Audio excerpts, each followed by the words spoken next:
নমস্কার বন্ধুরা, welcome back to my channel Bengali job news. আজ আমি তোমাদের সাথে একটি অত্যন্ত গুরুত্বপূর্ণ টপিক নিয়ে আলোচনা করব। তো আজ যে বিষয়ের উপরে তোমাদের ক্লাসটি রয়েছে সেটি হলো হাসান আজিজুল হকের আগুন পাখি উপন্যাস। তোমরা হয়তো অনেকেই আগুন পাখি উপন্যাস সম্পর্কে জেনে থাকবে, তার কারণ যে সমস্ত কম্পিটিটিভ এক্সামগুলিতে বেঙ্গলি সাবজেক্টটি রয়েছে সেখানে কিন্তু এই হাসান আজিজুল হকের এই আগুন পাখি উপন্যাসটি কিন্তু প্রায় প্রচুর কম্পিটিটিভ এক্সামে কিন্তু এটি সিলেবাসের মধ্যে প্রায়ই থাকে। তো এছাড়াও তোমাদের যাদের যাদের আগুন পাখি উপন্যাস সম্পর্কে জানার কৌতূহল রয়েছে, তোমাদের সকলের সাথেই আজকে হাসান আজিজুল হকের আগুন পাখি উপন্যাসের সমস্ত ছোট প্রশ্ন উত্তর নিয়ে কিন্তু আমরা আলোচনা করব।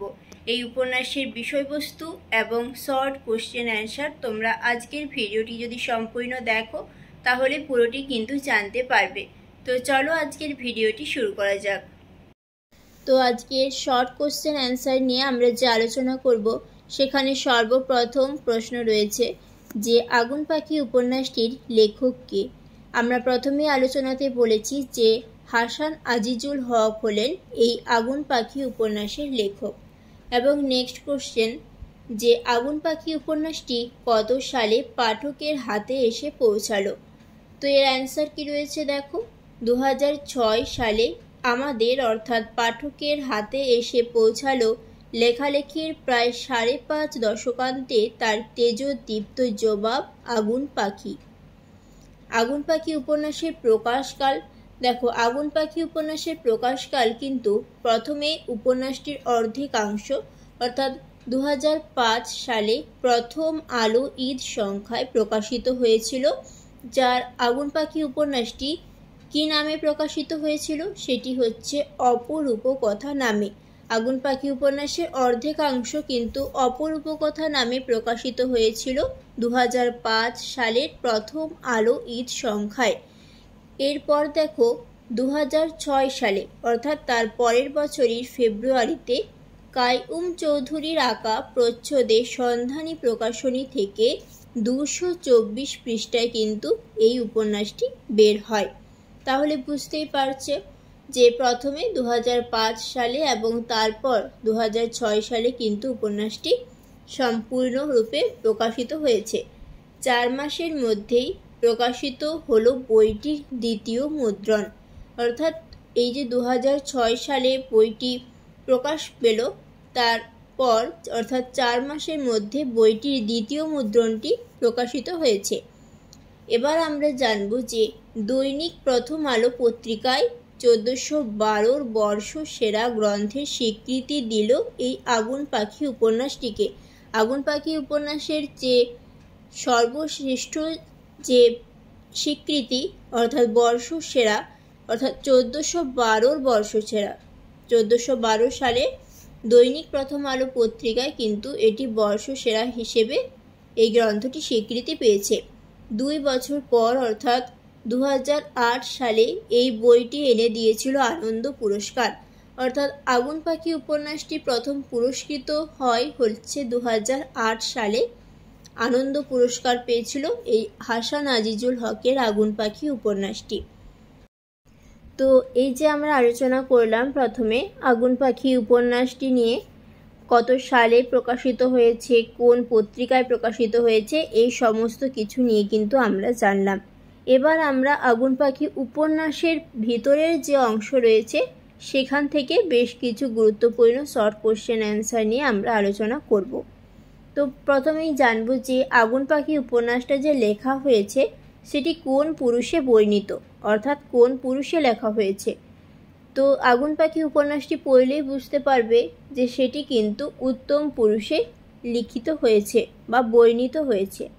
নেক্সট প্রশ্ন, যার মুখ থেকে আমরা পুরো উপন্যাসটি শুনে থাকি তিনি কে। আমরা যদি আগুন পাখি উপন্যাসটি পড়ি তাহলেই দেখব যে একজন এই পুরো উপন্যাসটি গল্প যেটি সেটি আমাদের সামনে তুলে ধরছে। তো সেই যে আমাদের সামনে গল্পটি তুলে ধরছে তিনি হলেন একজন গ্রাম্য নারী এবং তিনি হচ্ছেন উপন্যাসের কথক চরিত্র। এখানে উপন্যাসের কথক কিন্তু একজন গ্রাম্য নারী, কোনো পুরুষ কিন্তু নন। কথক হলেন একজন নারী, সেটি কিন্তু অবশ্যই মনে রাখবে। সাহিত্যের ভাষায় যাকে বলা হয় মূল প্রোটাগনিস্ট, তো তিনি হচ্ছেন এই আগুন পাখি উপন্যাসের কথক, বা আমরা বলতে পারি তার মুখ থেকে কিন্তু আমরা পুরো গল্পটা কিন্তু আমরা শুনতে পাচ্ছি। তো এবার পরের প্রশ্ন, যে গল্পের কথক নারী কোন পরিবারের মেয়ে ছিলেন? তো এই যে কথক নারী চরিত্র, তিনি কিন্তু একজন রক্ষণশীল মুসলিম পরিবারের মেয়ে ছিলেন। এবং নেক্সট প্রশ্ন, যে গল্পের কথক নারী চরিত্রটি কোন পরিবারের গৃহবধূ ছিলেন? আমরা যদি উপন্যাসটি পড়ি তাহলে দেখতে পাবো যে তার শৈশবকাল যে কেটেছে সেটি হচ্ছে মুসলিম পরিবারের, রক্ষণশীল মুসলিম পরিবারে তার শৈশবকাল কাটে, এবং তারপর তিনি যখন বিয়ে হয়ে গৃহবধূ হিসেবে তার শ্বশুরবাড়িতে প্রবেশ করছেন, সেই শ্বশুরবাড়ির পরিবেশ কীরকম না, তিনি বিরাট একান্নবর্তী মুসলিম পরিবারের গৃহবধূ ছিলেন। তার স্বামীরা ছিল 5 ভাই, তাদের বউ, ছেলে, মেয়ে এবং একটি বাল্য বিধবা বোন নিয়ে শ্বশুরবাড়ির বিরাট সংসার গড়ে উঠেছিল। নেক্সট প্রশ্ন দেখো, উপন্যাসটিতে কোন কোন রোগের প্রাদুর্ভাবের কথা উল্লেখ রয়েছে? আগুন পাখি উপন্যাসের মধ্যে কলেরা এবং বসন্ত এই দুটি রোগের কিন্তু আমরা উল্লেখ পেয়ে থাকি। পরের প্রশ্ন, পরপর 2 বছর ফসল হানি হয়। আগুন পাখি উপন্যাসটিতে কিসের জন্য ফসল হানি হওয়ার কথা বলা হয়েছে? আমরা উপন্যাসের মধ্যে দেখব যে যখন এই দ্বিতীয় বিশ্বযুদ্ধর শুরুটা হচ্ছে, বিশ্বযুদ্ধের শুরুর ঠিক কিছুটা আগের সময় কিন্তু ফসল হানি হয়েছে, একবার খরায় এবং আরেকবার অতিবৃষ্টিতে। ঠিক আছে, এই বিশ্বযুদ্ধ শুরু হওয়ার সময় অর্থাৎ হিন্দু মুসলিমের মধ্যে দেখব একটা অত্যন্ত দাঙ্গা শুরু হয়েছে। তার আগের মুহূর্ততেই কিন্তু নানা রকম বিপর্যয় নেমে এসছে এবং ফসল হানি এছাড়াও বিভিন্ন রকমের কিন্তু বিপদ কিন্তু তাদের মধ্যে লক্ষ্য করা গিয়েছে। পরের প্রশ্ন দেখো, নুয়ে পড়ে ভ্রাতৃত্বের কেতন, জয় হয় সাম্প্রদায়িকতার, এই কথার মধ্য দিয়ে লেখক ঠিক কী বোঝাতে চেয়েছেন?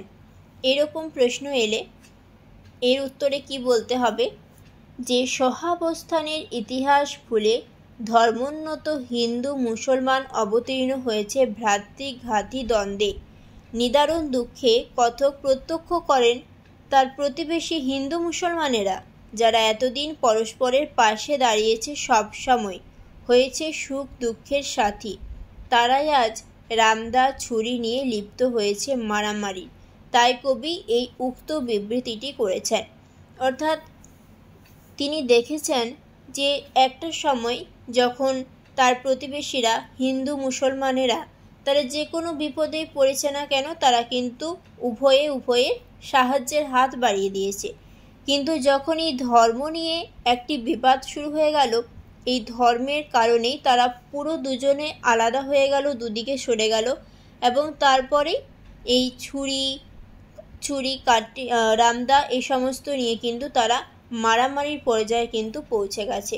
যে কারণেই লেখক বলেছেন যে ভ্রাতৃত্বের কেতন নুয়ে পড়েছে আর জয় হয়েছে সাম্প্রদায়িকতার। সাম্প্রদায়িকতার মানে কে ধর্ম কার কি ধর্ম, অর্থাৎ হিন্দু কে মুসলমান, সেই সাম্প্রদায়িকতার জয়ের কি বোঝানো হয়েছে। পরের প্রশ্ন দেখো, উপন্যাসের শেষে কর্তা পরিবার নিয়ে কোথায় পাড়ি দিতে চেয়েছেন? উপন্যাসের শেষে কর্তা পরিবার নিয়ে পাকিস্তানে পাড়ি দিতে চেয়েছেন। পরের প্রশ্ন, যে উপন্যাসে কর্তার এই কথাকে কে সম্মতি জানায়নি? উপন্যাসের কর্তা সিদ্ধান্ত নিয়েছিলেন যে তিনি পাকিস্তানে সমস্ত পরিবার নিয়ে পাকিস্তানে চলে যাবেন। তো এই কথাকে সম্মতি জানাননি হচ্ছে কথক, অর্থাৎ সেই গ্রাম্য নারী চরিত্রটি। তিনি কিন্তু রাজি হননি পাকিস্তানে যেতে, তিনি থেকে যেতে চেয়েছেন শ্বশুর বাড়ির ভিটেতেই। স্বামীর রক্তচক্ষু, পুত্রকন্যার আবেগ, বিহ্বল অশ্রু কোনো কিছুই কিন্তু নিরস্ত করতে পারেনি কথক চরিত্রকে। দেশভাগের ভ্রান্ত রাজনীতির বিরুদ্ধে নিজের অজান্তেই প্রতিবাদী হয়ে উঠেছেন কিন্তু তিনি। পরের প্রশ্ন দেখো, উপন্যাসের কথক চরিত্রটির সঙ্গে লেখকের ঠিক কী জাতীয় সম্পর্ক রয়েছে বলে অনুমান করা যায়? লেখক হাসান আজিজুল হকের জীবনকথা জানা থাকলে খুব সহজেই অনুমান করা যায় যে উদ্দিষ্ট নারীর চরিত্রটি কিন্তু লেখকের খুবই কাছের। অর্থাৎ আমরা যে লেখকের খুবই কাছের বলছি, এখানেই আসল প্রশ্নটি করেছে যে কি জাতীয় সম্পর্ক। কাছের মানুষ তো অনেক রকমের হয়, তো সেটি কি জাতীয় সম্পর্ক? না, সেটি হচ্ছে মা কিংবা মাতৃস্থানীয় কেউ। এই ছিল চরিত্রটি, কথক চরিত্রটির সঙ্গে লেখকের সম্পর্ক। এবারে নেক্সট প্রশ্ন যে হাসান আজিজুল হকের জন্মস্থান কোথায়? না, হাসান আজিজুল হকের জন্মস্থান হচ্ছে পশ্চিম বাংলার বর্ধমান জেলার জবগ্রামে। তার বাবারাও ছিলেন কিন্তু পঞ্চভ্রাতা। আমরা দেখলাম যে এখানে যিনি কর্তা চরিত্রটি, তারাও কিন্তু 5 ভাই ছিল। আবার এই যে হাসান আজিজুল হক, তার বাবারাও কিন্তু ছিলেন সেই পঞ্চভ্রাতায়। বউ বাচ্চা সহ বিরাট যৌথ পরিবার। তিনি নিজেও পার্টিশনের ভুক্তভোগী অর্থাৎ এই যে হিন্দু মুসলমান বা বিভিন্ন ধরনের যে পার্টির যে বিষয়বস্তুটি রয়েছে তার ভুক্তভোগী কিন্তু হাসান আজিজুল হক নিজেও। নিজের গ্রাম থেকে স্কুলের পড়া সাঙ্গ করে তাকেও চলে আসতে হয়েছিল এপার বাংলায়। কয়েকটি সাক্ষাৎকারে লেখক কিন্তু সেই কথাকেও স্বীকার করেছেন।